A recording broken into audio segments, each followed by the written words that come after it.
John Cage, in your opinion, Mr. Cornette, what are the main problems which have reduced audience figures, live attendance, and pay-per-view buys over the last few years?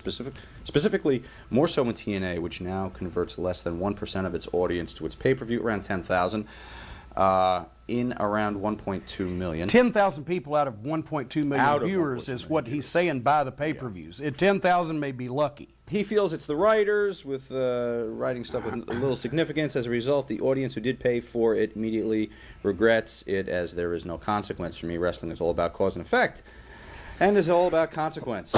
What the writers have done is remove any consequences from events and matches, and result, it all means nothing and nobody draws. Well, you kind of answered your own question.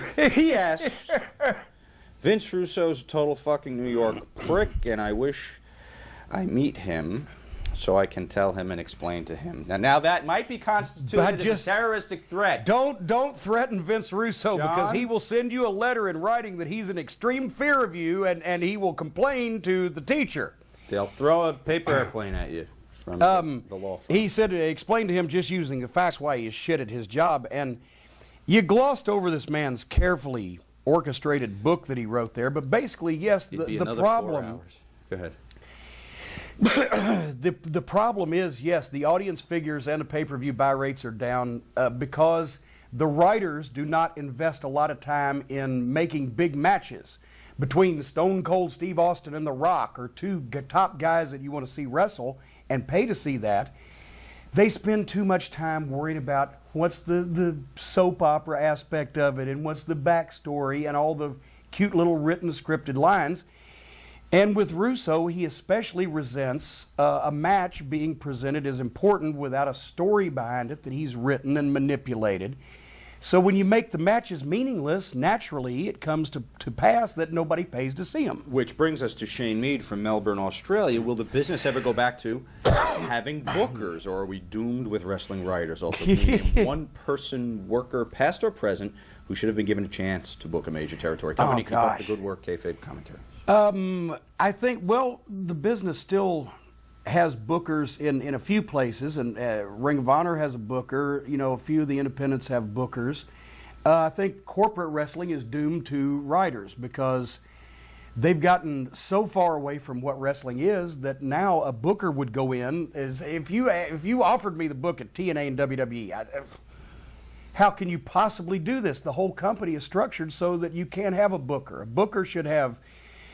this is why Jerry Jarrett wouldn't take the job at WCW years ago. This is why Bill Watts didn't take it for quite a while, and this is why a lot of other people have turned down jobs at various places. A booker has to have control over the talent, who's hired and who's fired, what they get paid, because if a booker's going to book a guy here and he's making this money, then the owner's going to say, well, book him here. Well, I don't want to book him there because he only deserves to be booked here. It's not my fault what you're paying him.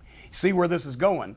So the booker always had charge of the talent and how they were used and what went on television and the house shows. And the major companies now will not give that up, will not allow that to happen, because they think that they're some kind of large entertainment conglomerate and they're all going to win Emmys and make major motion pictures and sitcoms.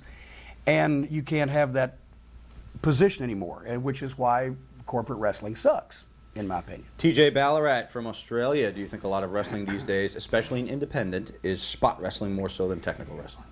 Well, and you know, once again, spot wrestling, technical wrestling, choreographed wrestling would be a better way to describe a lot of independents these days. Rip Rogers calls it as seen on TV.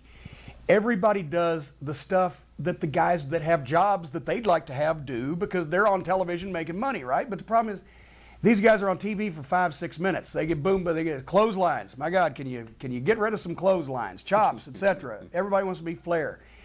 Choreographed wrestling, when the guys talk over every single bit of the match, they take the customers out of it. If you're running a restaurant and you're a cook, you're going to cook the thing the same way every time, or is a customer going to say, can I have a little less salt with that, or can you put some butter on that, or hold the mayo, or whatever, to customize it? Good workers go out and customize. They do all their shit and they do all the other guys' shit, but they customize the match to the audience. They're the conductors, the audience is the orchestra. They're kind of bringing them up and down, but the audience is feeding you.